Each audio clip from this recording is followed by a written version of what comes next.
25 വർഷത്തെ സേവന പരിചയമുള്ള ടെക്നീഷ്യന്മാർ കൂടാതെ എല്ലാ ടെസ്റ്റുകൾക്കും 15% വിലക്കിഴിവും.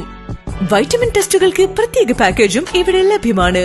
വേഗമാകട്ടെ, ഈ അവസരം പ്രയോജനപ്പെടുത്തൂ. കാരുണ്യ ഡയഗ്നോസ്റ്റിക് ക്ലിനിക്കൽ ലബോറട്ടറി, ഒറ്റപ്പാലം.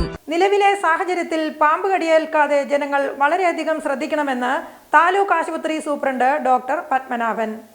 പാമ്പുകടി കേസുകൾ പ്രതിദിനം 2-3 ഉണ്ടാവാറുണ്ടെങ്കിലും വിഷബാധയേൽക്കുന്ന കേസുകൾ കുറവാണെന്ന് ഒറ്റപ്പാലം താലൂക്ക് ആശുപത്രി സൂപ്രണ്ട് ഡോക്ടർ പത്മനാഭൻ. ICU സംവിധാനം ഇല്ലാത്തതുകൊണ്ട് തന്നെ ഉണ്ടാകുന്ന കേസുകൾ പരമാവധി റഫർ ചെയ്യുകയാണ് പതിവെന്നും അദ്ദേഹം വ്യക്തമാക്കി. കഴിഞ്ഞ ദിവസം ആന്റിവെനം നൽകിയ രോഗിയുടെ ആരോഗ്യസ്ഥിതി മെച്ചപ്പെട്ടതായും ഡോക്ടർ പറഞ്ഞു. അതേസമയം ICU സംവിധാനം മെച്ചപ്പെടുത്തിയാൽ റഫർ ചെയ്യാതെ തന്നെ ചികിത്സ നൽകാമെന്നും അദ്ദേഹം പറഞ്ഞു. ഇന്നലെ നമുക്ക് ഒരു കേസ്, അത് വളരെ നേരത്തെ നമ്മൾ എൻവലമേഷൻ്റെ ലക്ഷണങ്ങൾ ഡിറ്റക്ട് ചെയ്യും, വളരെ നേരത്തെ തന്നെ ട്രീറ്റ്മെൻറ്റ് സ്റ്റാർട്ട് ചെയ്യുകയും ചെയ്തു.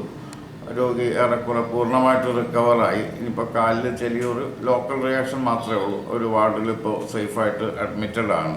നമുക്ക് ചെറിയൊരു രീതിയിൽ ഒരു ICU സംവിധാനം ഒന്നുകൂടെ മെച്ചപ്പെടുത്തിയാൽ കൂടുതൽ കേസുകൾ ഇവിടെ തന്നെ കണ്ടെയ്ൻ ചെയ്യാൻ പറ്റും. റഫർ ചെയ്യാതെ മെഡിക്കൽ കോളേജിലേക്കോ മറ്റ് ഹയർ സ്ഥാപനങ്ങളിലേക്കോ വിടാതെ കണ്ടെയ്ൻ ചെയ്യാനുള്ള എല്ലാ ഫെസിലിറ്റിയും നമുക്കുണ്ട്. നമ്മൾ അടുത്തത് അതിനായുള്ള ശ്രമത്തിലേക്കാണ്. പാമ്പ് കടി ഏൽക്കാതിരിക്കാനും മറ്റ് വളർത്തുമൃഗങ്ങളുടെ കടിയേൽക്കാതിരിക്കാനും ആളുകൾ ശ്രദ്ധിക്കണമെന്നും പാഴ്വസ്തുക്കൾ കൂട്ടിയിടുന്ന ഭാഗമെല്ലാം വൃത്തിയാക്കുമ്പോൾ വലിയ ശ്രദ്ധ നൽകണമെന്നും താലൂക്ക് ആശുപത്രി സൂപ്രണ്ട് ഡോക്ടർ പത്മനാഭൻ പറഞ്ഞു. വേണ്ടത്ര വെളിച്ചമില്ലാത്ത സ്ഥലത്ത്, ഈ ചെടികളും കാടുമുള്ള സ്ഥലങ്ങളിൽ, അതുപോലെ വീട്ടിനകത്ത് തന്നെ ഈ ധാരാളം പാഴ്വസ്തുക്കൾ കൂടിക്കിടക്കുന്നത് ഒഴിവാക്കുക. അതിനിടയിലൊക്കെ പാമ്പ് വന്നിട്ട് തണുപ്പ് നോക്കി വന്ന് സെറ്റിലാവാൻ സാധ്യതയുണ്ട്. അപ്പം അത്തരം സ്ഥലങ്ങൾ ക്ലീൻ ചെയ്യുമ്പോൾ, അവിടെ കൈകാര്യം ചെയ്യുമ്പോഴൊക്കെ പ്രത്യേകം ശ്രദ്ധിക്കുക എന്നുള്ളതിനാണ്.